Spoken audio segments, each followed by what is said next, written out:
Eric never believed in do-overs, especially not with family. Growing up, he had revered his father, a man of precision and principle, who held affection at arm's length and never let vulnerability show. But that reverence fractured the day his father remarried.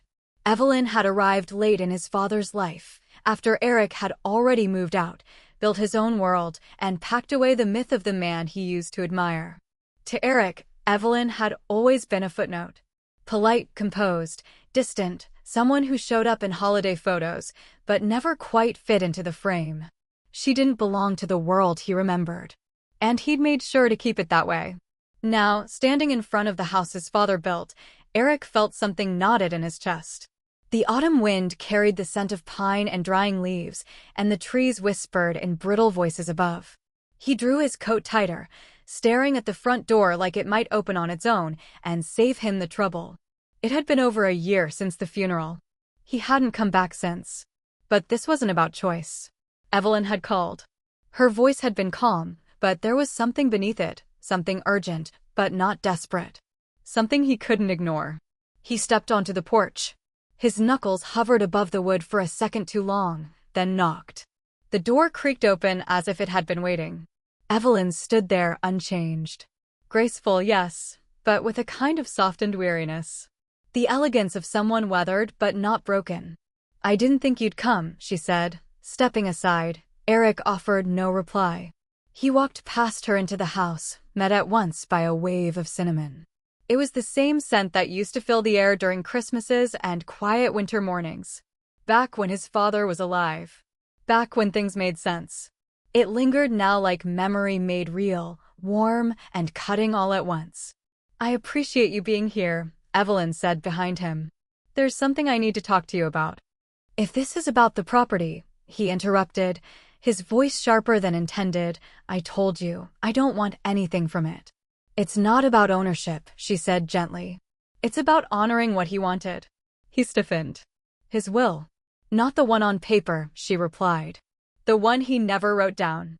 Before he passed, he told me he didn't want this house to just sit. He wanted it full of life. He wanted it to stay a home." Eric turned to her. "And you think I'm supposed to help with that?" She nodded. He thought maybe time had softened things. "That may be you, and I could try." He gave a short, bitter laugh. "We were never close." He knew that. "Yes," she said softly. "But he also believed people can change. And sometimes, what we think is distance is just unspoken grief." Eric didn't know what unsettled him more, the idea that his father had hidden this hope from him, or that Evelyn was asking for something more than help. She was asking for a kind of reconciliation. Not just with her, but with the past. "Why now?" he asked. "Because I can't do this alone anymore. And because I think he was right. We owe it to him to try. Just try." There was no pleading in her voice. Just quiet certainty. A tone that didn't ask for favors, it offered a bridge.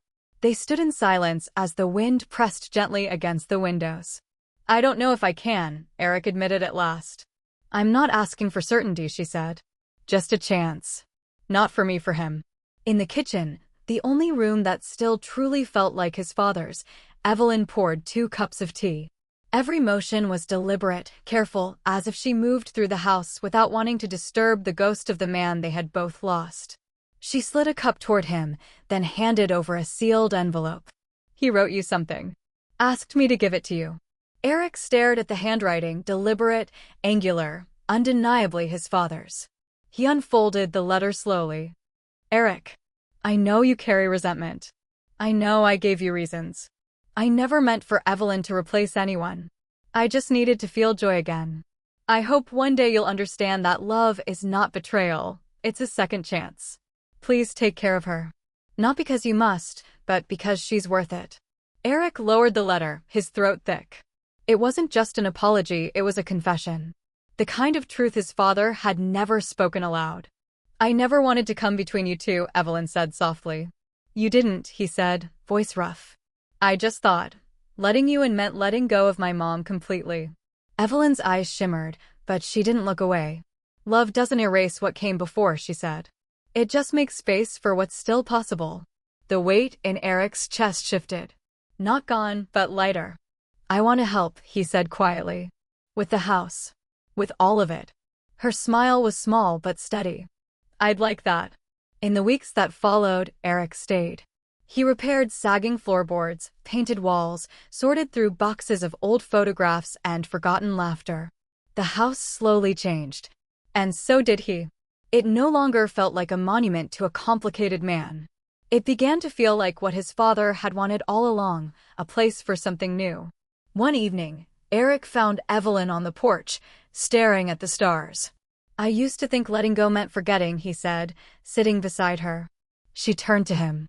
Letting go just means making space for what comes next. Eric nodded. For the first time, he understood.